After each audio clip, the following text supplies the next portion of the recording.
नमस्कार विद्यार्थी मित्रांनो. ध्येय प्रकाशन अकॅडमी महाराष्ट्र संचलित आय एम विनर राज्यस्तरीय प्रज्ञाशोध परीक्षेत सहभागी सर्व विद्यार्थ्यांचं हार्दिक स्वागत. आज आपण पेपर 1 व पेपर 2 मध्ये असे दोन पेपर असतात. त्यापैकी पेपर 1 मध्ये मराठी व गणित या विषयावर आधारित प्रश्न विचारले जातात. त्यापैकी मराठी या विषयावर एकूण 25 प्रश्न विचारले जातात व 50 गुण असतात. म्हणजेच प्रत्येक प्रश्नाला 2 गुण असतात. त्यापैकी आज आपण उतारा वाचन हा घटक समजून घेणार आहोत. तर उतारावरील प्रश्न आपणास लवकरात लवकर वेळेत समजपूर्वक कसे सोडवता येतील त्या दृष्टीने काही महत्वाच्या बाबी मी तुम्हाला आज सांगणार आहे.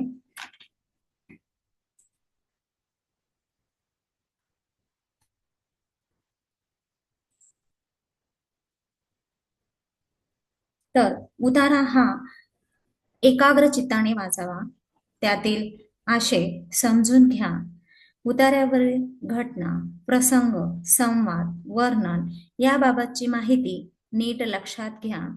उतार्यावर कमीत कमी 3 प्रश्न विचारले जातात. प्रत्येक प्रश्नाचा वा त्यासोबत दिलेल्या पर्यायी उत्तरांचा बारकाईने विचार करून अचूक उत्तर शोधा. उतारा पुन्हा वाचून उत्तरे निश्चित करून पर्याय क्रमांकाचे वर्तुळ रंगवा. उतारावरील प्रश्न मजकुराच्या क्रमाने असतीलच असे नाही, हे सुद्धा लक्षात घ्या. तर आज आपण उतारा 1 या उताराचे वाचन करणार आहोत. आपला राष्ट्रीय ध्वज म्हणजे आपल्या स्वातंत्र्याचे प्रतीक आहे. आयताकृती आकाराचा हा तिरंगा ध्वज राष्ट्रीय निशाण आहे. तो 3 रंगांनी 3 समान भागात सजलेला आहे. या प्रत्येक भागाला विशिष्ट अर्थ आहे. भारतीय ध्वज एकतेचे प्रतीक आहे. राष्ट्रध्वजाचा सर्वात वरचा केशरी रंग हा देशाच्या स्वातंत्र्यासाठी ज्यांनी आपले रक्त सांडले त्यांच्या त्यागाची आठवण करून देतो. देशाप्रती धैर्य आणि निस्वार्थीपणा दर्शवतो. मधला पांढरा रंग राष्ट्राची शांतता, पवित्रता, शुद्धता व साधेपणा दाखवतो. तो सर्वांना सामावून घेतो. सर्वात खालचा रंग हिरवा, तो हरित श्यामल, भूमातेला समृद्ध करणाऱ्या शेतकऱ्याच्या कष्टाचे, देशाच्या भरभराटीचे, समृद्धीचे द्योतक आहे. सतत परिश्रम करा असा संदेश तो देतो. मध्यभागी असलेले निळ्या रंगाचे अशोक चक्र हे शांतीचे, अहिंसेचे, सद्गुणांचे प्रतीक आहे. आपल्या देशाची थोर परंपरा, संस्कृती याचे निदर्शक आहे. सतत कार्यरत रहा, गतिमान रहा, वेळ वाया घालवू नका असा संदेश ते देते. तर ह्या उतार्यावर आधारित आपला पहिला प्रश्न आहे. अशोक चक्र पुढीलपैकी कोणता संदेश देत नाही?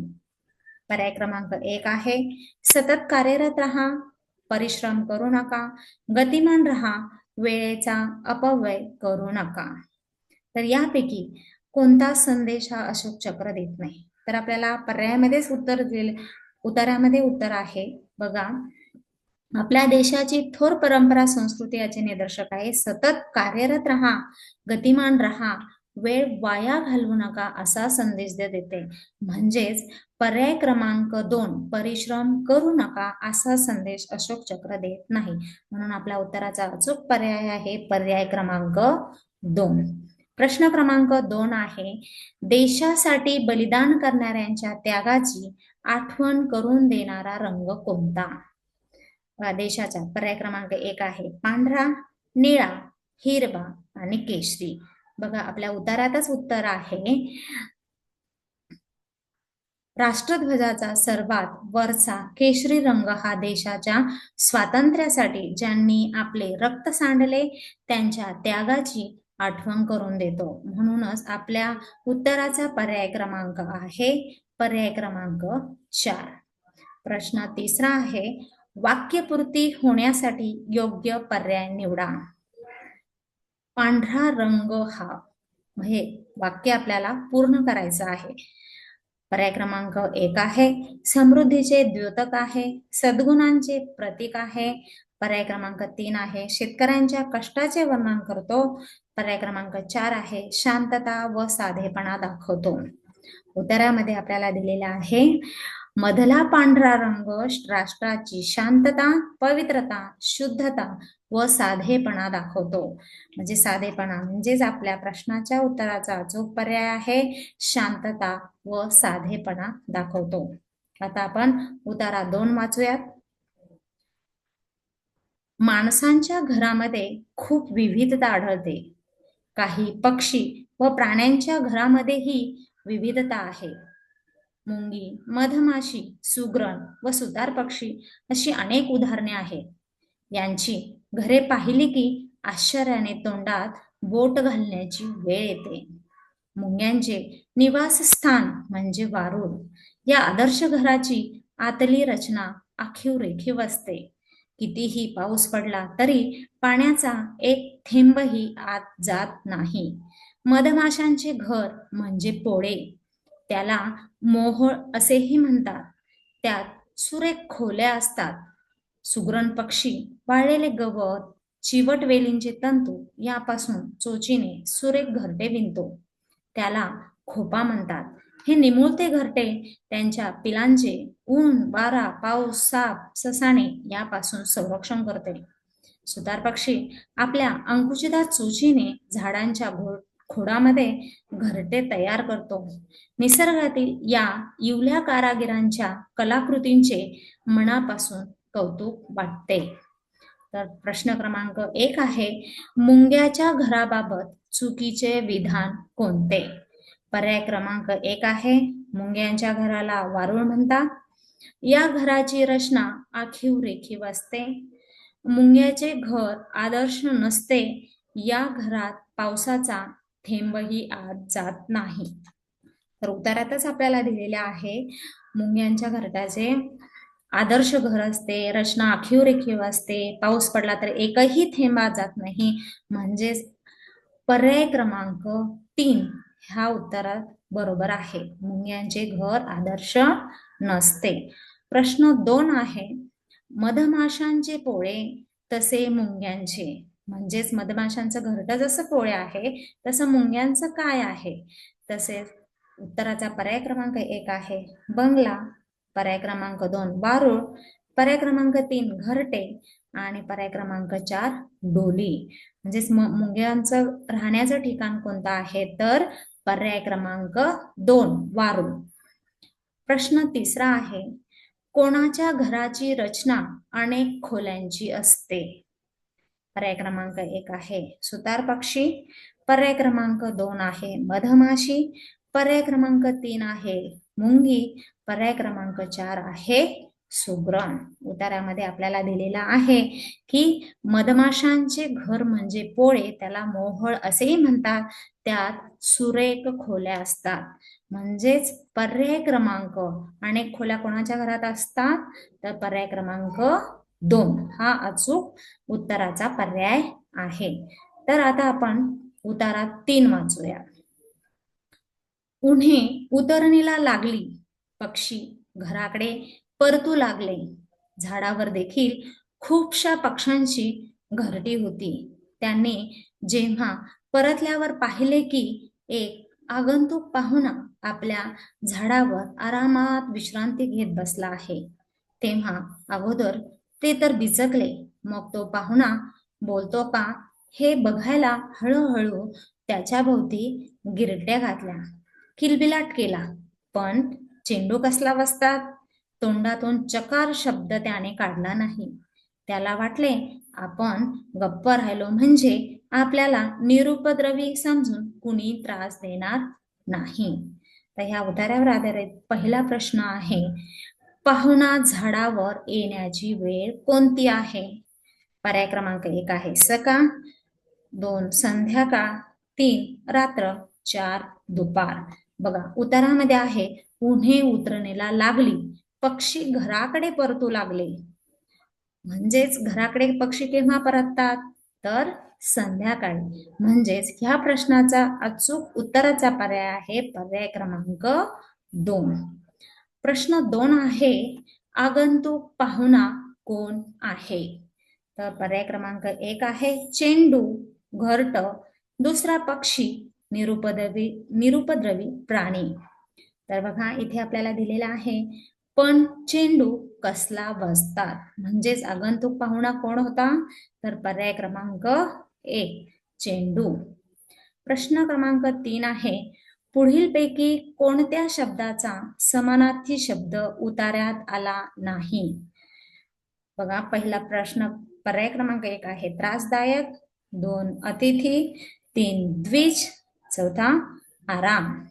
बघा त्रासदायक, त्रासदायक म्हणजे त्रास देणारा, ह्याच्यामध्ये ह्याचा समानार्थी आपला शब्द दिसत नाही. निरुपद्रवी हा आहे, पण निरुपद्रवी म्हणजे उपयोगी नसलेला.